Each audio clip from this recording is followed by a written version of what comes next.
Hello, welcome back to James and the Giant Peach. We are reading chapters 17 and 18 today. At this moment, the scene inside the peach itself was one of indescribable chaos. James Henry Trotter was lying bruised and battered on the floor of the room amongst the tangled mass of centipede and earthworm and spider and ladybug and glowworm and old green grasshopper. In the whole history of the world, no travelers had ever had a more terrible journey than these unfortunate creatures.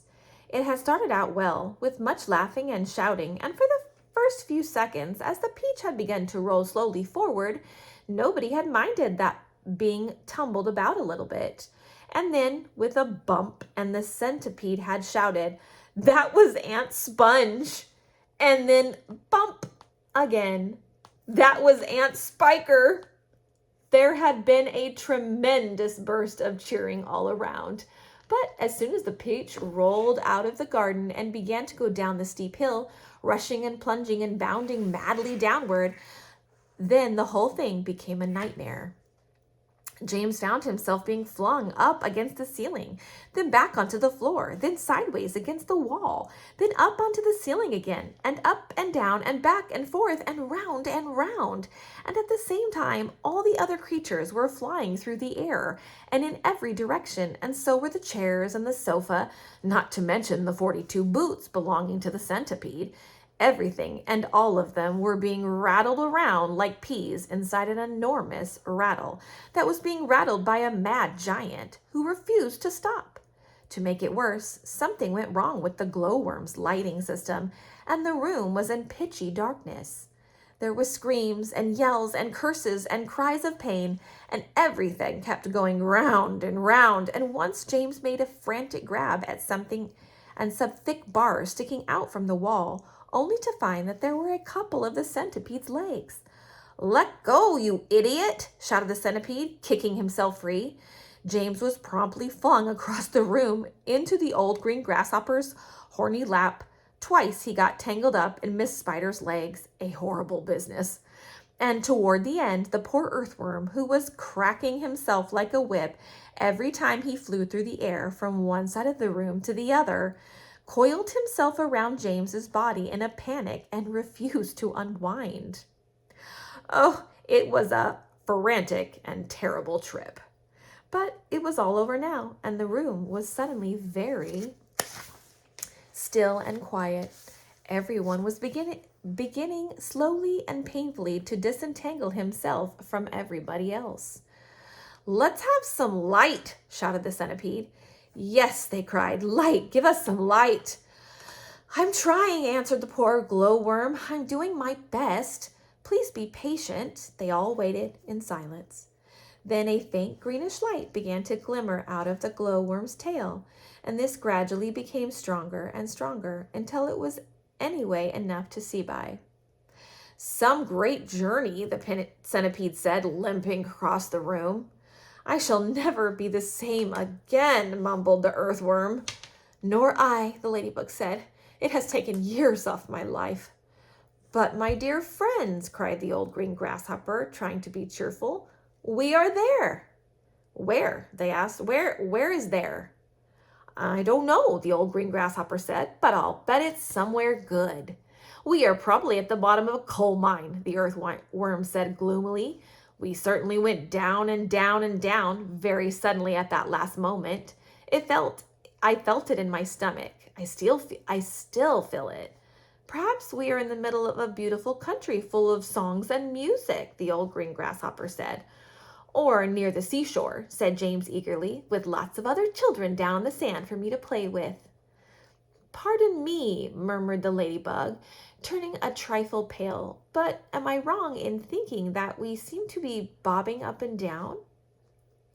"Bobbing up and down!" they cried. "What on earth do you mean?" "You're still giddy from the journey," the old green grasshopper told her. You'll get over it in a minute. And is everybody ready to go upstairs now and take a look around?" "Yes, yes," they chorused. "Come on, let's go." "I refuse to show myself out of doors in my bare feet," the centipede said. "I have to get my boots on again first." For heaven's sakes, let's not go through all this nonsense again, the earthworm said. Let's all lend the centipede a hand and get it over with, the ladybug said. Come on. So they did, all except Miss Spider, who set about weaving a long rope ladder that would reach from the floor up to the hole in the ceiling. The old green grasshopper and had wisely said that they must not risk going out of the side entrance when they didn't know where they were, but must first of all go up onto the top of the peach and have a look around. So half an hour later, when the rope ladder had been finished and hung, and the 42nd boot had been laced neatly onto the centipede's 42nd foot, they were all ready to go out, amidst mounting excitement and the shouts of, "Here we go, boys, the promised land. I can't wait to see it." The whole company climbed up the ladder one by one and disappeared into a dark, soggy tunnel in the ceiling that went steeply, almost vertically upward. All right, that is the end of chapter 17. We are going to read 18. A minute later, they were out in the open, standing on the very top of the peach near the stem, blinking their eyes in the strong sunlight and peering nervously around. What happened? Where are we? But this is impossible. Unbelievable. Terrible. I told you we were bobbing up and down, the ladybug said. We're in the middle of the sea, cried James. And indeed they were. A strong current and a high wind had carried the peach so quickly away from the shore that already the land was out of sight. All around them lay the vast black ocean. Deep and hungry, little waves were bibbling against the side of the peach. But how did it happen? They cried. Where are the fields? Where are the woods? Where is England? Nobody, not even James, could understand how in the world a thing like this could have come about. Ladies and gentlemen, the old green grasshopper said, trying very hard to keep the fear and disappointment out of his voice, I am afraid that we find ourselves in a rather awkward situation. Awkward, cried the earthworm. My dear old grasshopper, we are finished. Every one of us is about to perish. I may be blind, you know, but that much I can see quite clearly. Off with my boots, shouted the centipede. I cannot swim with my boots on. I can't swim at all, cried the ladybug. Nor can I, wailed the glowworm. Nor I, said Miss Spider. None of us three girls can swim a single stroke. But you won't have to swim, said James calmly. We are floating beautifully, and sooner or later a ship is bound to come along and pick us up. They all stared at him in amazement. Are you quite sure that we are not sinking? The ladybug asked. Of course I'm sure, answered James. Go and look for yourselves. They all ran over to the side of the peach and peered down at the water below. The boy is quite right, the old green grasshopper said. We are floating beautifully. Now we must all sit down and keep perfectly calm. Everything will be all right in the end. What absolute nonsense, cried the earthworm. Nothing is ever all right in the end, and we all know it. Poor earthworm, the lady said, whispering in James's ear. He loves to make everything into a disaster. He hates to be happy. He's only happy when he is gloomy. Now, isn't that odd? But then, I suppose just being an earthworm is enough to make a person pretty gloomy. Don't you agree? If this peach is not going to sink, the earthworm was saying, and if we are not going to be drowned, then every one of us is going to starve to death instead. Do you realize that we haven't had a thing to eat since yesterday morning? By golly, he's right, cried the centipede. For once, earthworm is right. Of course I'm right, the earthworm said, and we're not likely to find anything around here either. We shall get thinner and thinner and thirstier, and we should all die a slow and grisly death from starvation. I am dying already. I am slowly shriveling up for want of food. Personally, I'd rather drown. But good heavens, you must be blind, said James. You know very well I'm blind, snapped the earthworm. There is no need to rub it in. I didn't mean that, said James quickly. I'm sorry, but can't you see that? See, shouted the poor earthworm. How can I see if I'm blind? James took a deep, slow breath. Can you realize, he said patiently, that we have enough food here to last us for weeks and weeks? Where? They said. Where? Why, the Peach, of course. Our whole ship is made of food. Jumping Jehoshaphat, they cried. We never thought of that. My dear James, said the old green grasshopper, laying a front leg affectionately on James's shoulder, I don't know what we'd do without you. You are so clever. Ladies and gentlemen, we are saved again. We are most certainly not, said the earthworm. You must be crazy. You can't eat the ship. It's the only thing that is keeping us up. We shall starve if we don't, said the centipede. And we shall drown if we do, cried the earthworm. Oh dear, said the old green grasshopper. Now we're worse off than before. Couldn't we just eat a little bit of it? Asked Miss Spider. I am so dreadfully hungry.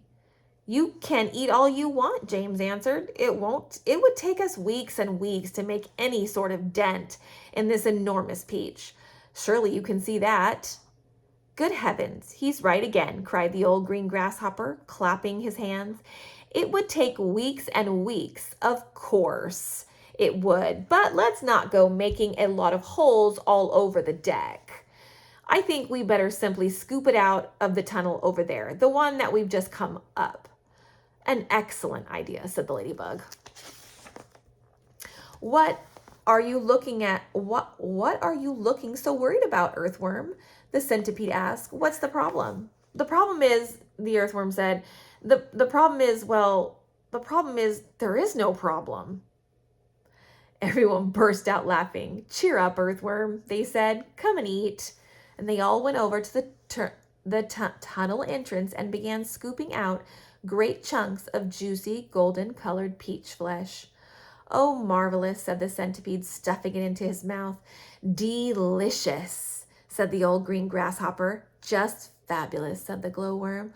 Oh my, said the ladybug primly, what a heavenly taste. She looked up at James. She smiled, and James smiled back at her. They sat down on the deck together, both of them chewing away happily. You know, James, the ladybug said, up until this moment, I have never in my life tasted anything except those tiny little green flies that live on rose bushes. They have a perfectly delightful flavor, but this peach is even better. Isn't it glorious, Miss Spider said, coming over to join them. Personally, I had always thought that a big, juicy, caught-in-the-web blue bottle was the finest dinner in the world, until I tasted this. What a flavor, the centipede cried. It's terrific. There's nothing like it. There never has been, and I should know because I personally have tasted all the finest foods and in the world. Whereupon the centipede, with his mouth full of peach, with juice running down all over his chin, suddenly burst into song. I've eaten many strange and scrumptious dishes in my time, like jellied gnats and dandy prats and earwigs cooked in slime, and mice and rice, and they're really nice when roasted in their prime. But don't forget to sprinkle them with just a pinch of grime. I've eaten fresh mud burgers, but the greatest cooks there are, and scrambled dregs and snickbugs' eggs, and hornets stewed in tar, and pails of snails and lizards' tails, and beetles by the jar. A beetle is improved by just a splash of vinegar. I often eat boiled slobbage. They're grand when served beside minced doodlebugs and curried slugs. And have you ever tried mosquitoes' toes and wampfish roes, most delicately fried? The only trouble is they disagree with my inside. I'm mad for crispy, wispy strings of pieces of buttered toast and pickled spines of porcupines, and then a gorgeous roast of dragon's flesh well hung, not fresh.